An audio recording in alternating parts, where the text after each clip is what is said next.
and then welcome to my book corner. We have another review for you today. This one is Toothsucker by Kaden Love. This came out on April the 30th of this year. Comes in at 315 pages for the paperback or 309 for the ebook edition. As always, we shall talk a little bit about the story, the characters, the world building and the presentation before I give my final thoughts at the end of the video. Let's dive straight in.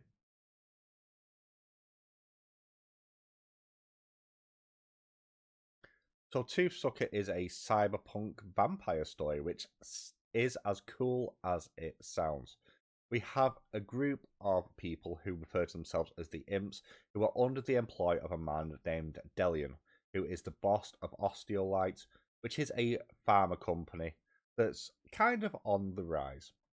And Delian, specifically at least, appears to be looking for a treatment and cure for a disease called tech bone.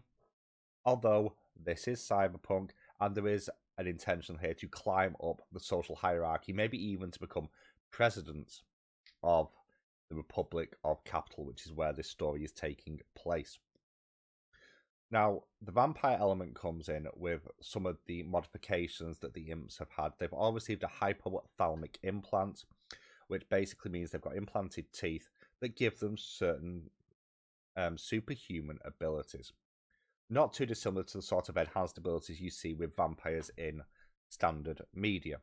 And just like those vampires in standard media, this bite comes with a drawback. And that drawback is a hunger. But rather than that hunger being to consume blood, the hunger for the characters here is to consume teeth. Their teeth are super strong. They give them all these extra abilities, but they need to chow down on teeth, preferably from living hosts or the very recently dead, but other ones will do as well. There is a taste difference between them. If that hunger does not go satiated, you basically have, for want of better words, a hunger bloodlust that can occur, and just that's a bad time for everyone. And this story kicks off very quickly with basically a heist into a research facility, as they've been sent in by Delian to uncover what a rival corporation is researching. And based on what they discover at that point, they then move off and split the team up to go onto some different separate missions, which then leads to an introduction of another character called Devon, or Boy Band as he's nicknamed throughout the course of the story, who is from an affluent family, who gives them a few different inroads into the higher society that they're potentially going into. And as you would expect, things go horribly wrong, and you have a number of twists and turns and betrayals that ensue from this point forward. This is a really interesting framing narrative, and on top of that, you are taking a pretty well established supernatural monster and giving it, first of all, a scientific basis in a setting that I don't think I've seen cyberpunk vampires before. I'm sure they have been done somewhere else. I haven't seen them before.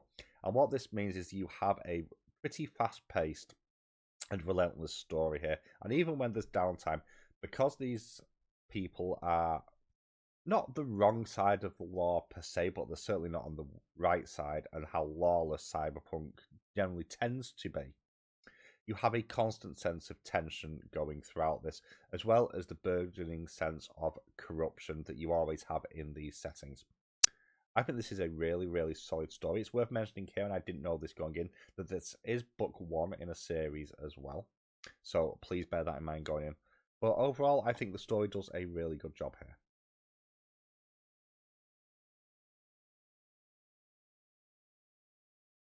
In terms of character work then, you have Petya, Devon, the Neon Idol, and to a lesser extent Delian and Aurelia, who all have pretty decent characterization overall, and then everybody else is kind of there to fulfill a specific role and doesn't get a huge amount of page time, so to speak. It is worth mentioning that the group of the Imps, so Petya, Ali, Tevin, and Ralia, as they are initially, all do a good job of filling different roles within the team.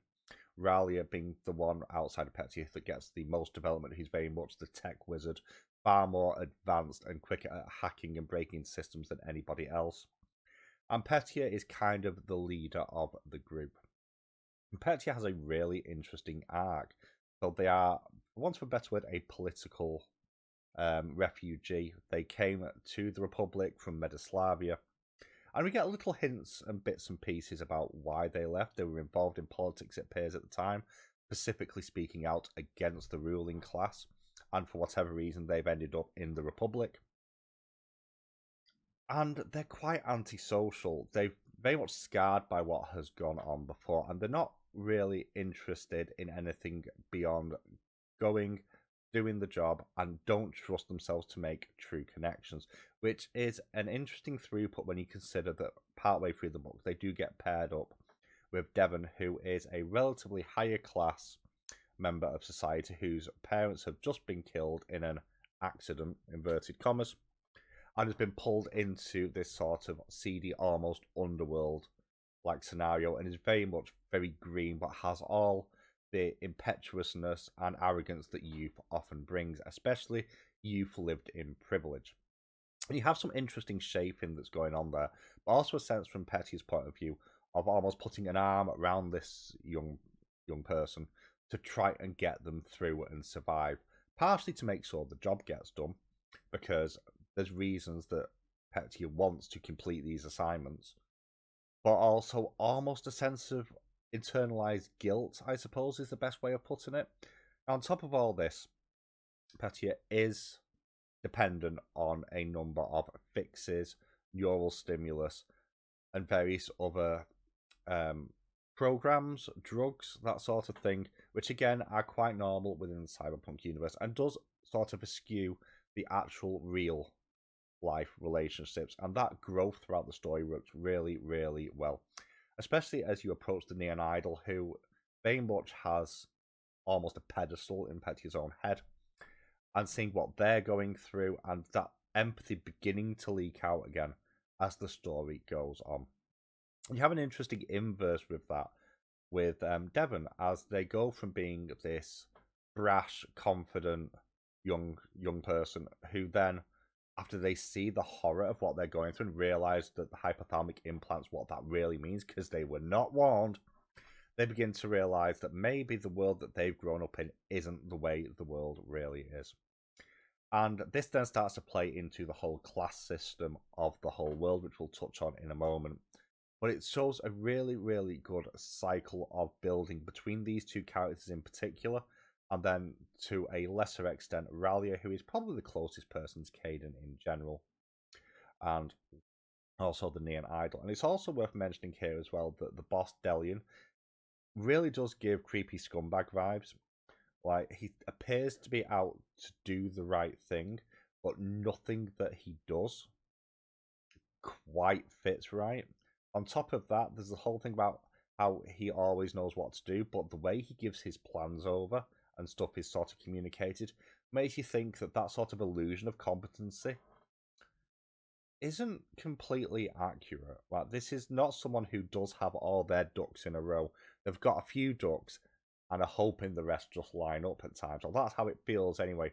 So when we get to the end of the story and things start to unravel, it actually had some really good foreshadowing at the beginning, just based on the characterization that we see. So overall, I really like the character work in this. I would say that not any of the characters are especially likable, with the exception of the Neon Idol, I would say.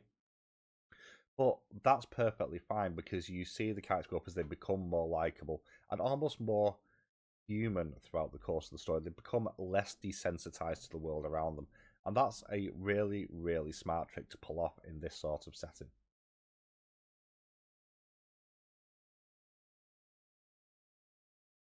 World building then, and I really, really like some of the stuff that goes on in here. And it's actually probably what makes this such a good read for me personally.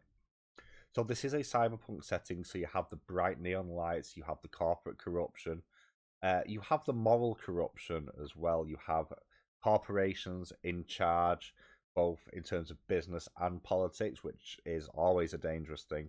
So we are seeing that rampant capitalism play out, with corporations clearly being shown to be rushing stuff to market and lying about what things can do to try and manipulate the population. And that plays through multiple levels of the tale, which is typical cyberpunk fare. What really sets this apart, however, is around the idea of light. And I'm going to pull this directly from the book. The book has a really good glossary at the beginning of it that covers a number of key things, like a couple of the ruling parties and some of the various terms that are used. And light is really important because in this world, physical light has been discovered. So the glossary states, a substance measured on the spectrum from red on the bottom to violet on the top, used for currency, power, fashion, and many other aspects in modern society. Most modern civilizations are sorted into districts based on the light that powers them, with red being a wasteland and violet being the society's elite. And the use of light really plays into the story here, not just in terms of the class system, but in terms of the technology, the weaponry, the power supply, all across the board. And it's a really interesting thought to take that idea of light, which is the visual aspects of cyberpunk are very clear with the neon and the bright lights and the colours, and actually taking that and making it an even more actual, almost mechanical center point of the world is fascinating to me. And you have plenty of other snippets to do with the other countries, various wars, why the world has ended up where it is, why certain ruling parties are where they are as well. On top of that, you have some really interesting sort of side steps. So, for example, in this world, you have a group called the Finians. Now, the Finians are not human. The Finians came from the ocean. They're actually dolphin cyborgs. And the way that they integrate with the world and how they're looked upon and where they sit in society is really interestingly done. On top of that, you have the various different factions. You have the various different like computer programs. So you have like mind shows, memtabs, fixes, which are like cybernetic drugs, and all these different things that play into the world and kind of show just how corrupt everything is. And that works really well as the backdrop for these very morally compromised characters. But even then, you still get these little slices of life where they're out and about, and the world just looks relatively normal. It looks like normal people going about their normal day just in this quasi-futuristic world.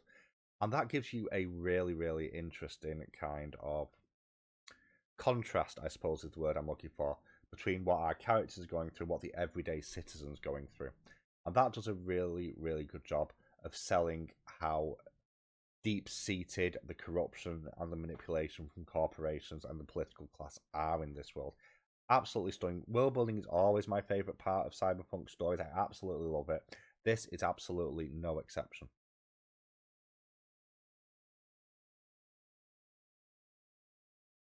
Presentation, then, I need to talk about the cover because, as is often the case with me, this was a cover buy. I saw this over on X, and the minute I saw it, I went and pre-ordered. And I'm so happy that I did. The cover is absolutely stunning, and it sells the fact you're going into a story with. It gives you that vampire vibes. It shows you that this is going to be quite potentially gory and quite viscerally violent in places. But you also have this glorious, bright backdrop, almost the fakeness that often sits within this genre, acts as the backdrop to this almost horrific imagery that's at the forefront. You also have a Finian on there, you have the Neon Idol on there, which acts as kind of a precursor to something that happens in the story as well.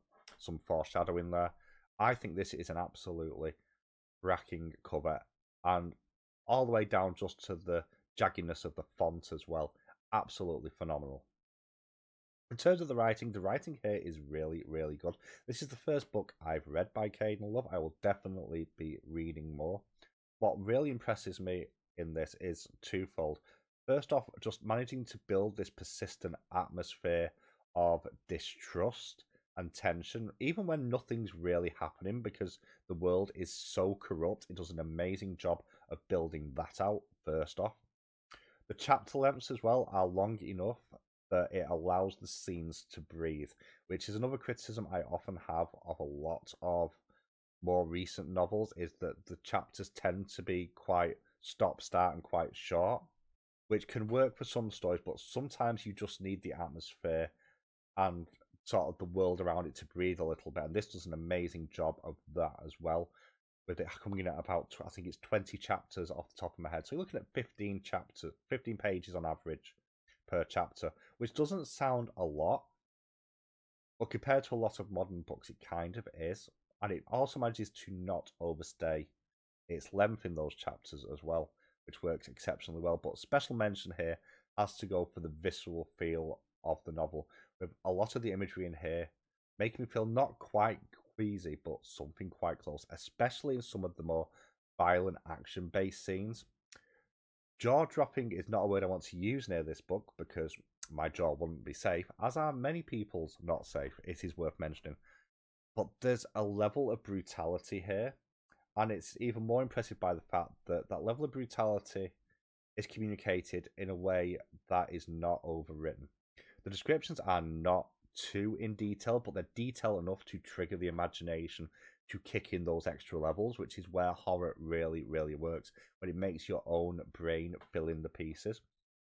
And that works really, really well here. Add in the fact you've got some really good character arcs and some amazing moments, especially between Boy Band and Petya. And what you have here is an amazingly well presented novel. And the other thing as well is, I never realised this was a book one until I got near the end. And that's really impressively done, because this could act as a standalone on its own with the way that it ended. But it does have a clear jumping off point into another book. And because of the way this kind of sits as a self-contained story and full circle for a number of the characters, it avoids a lot of the trappings that book ones often get. So I absolutely adore that as well. I really, really like the way this is written. I like the way it's presented. I like the way it feels just across the board. I think this is really, really good.